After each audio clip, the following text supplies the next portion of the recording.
I was part of kind of an unintentional social experiment a number of years ago that kind of proves that people will put up with a whole lot of nonsense, even if it is to their inconvenience, I should say, rather than raise a stink. Here's what happened. A couple of years ago, I was on a flight that was actually not that full, and a guy gets on the flight. He's sitting one row over and one row in front of me, and he brings with him a bag of Five Guys hamburgers and French fries that he'd probably just procured right inside the airport at the little Five Guys stand inside. And instead of eating there, he elected to bring it on the plane with him. Now, I get it. Dude must have been really famished to the point where he really didn't care about what he was about to do to everybody else in that flight. But you know when you bring food that tends to emit an odor, how it fills up a small place quickly?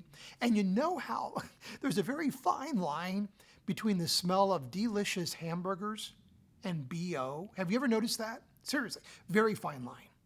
To the point where your brain starts to wonder, is it hamburgers or is it BO? Because you're just this close to ooh. And so it feels, but on top of that, this guy who looked like a respectable enough guy, he decided it wasn't enough to share his fragrance with everybody on that plane. But he wanted us to also have the sound of the food as well. And so as he ate the food, it was just one of the, you know how your mama always told you close your mouth when you chew? Poor fella, his mother never told him that.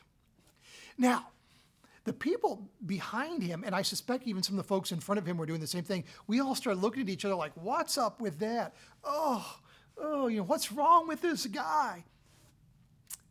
So by the way, if you're ever in that position, that's probably what people are doing around you. But nobody said, hey, dude, take the food off the plane, especially if you're going to eat like an animal, right? Nobody did that.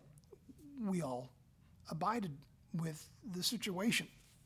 Now, I tell you that story because I just had to get it off my chest.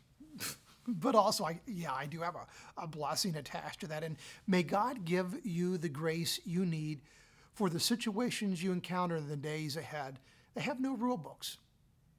They have no real clear-cut rule as to how do I react in this situation. May God bless you with his grace and mercy as you deal with that situation.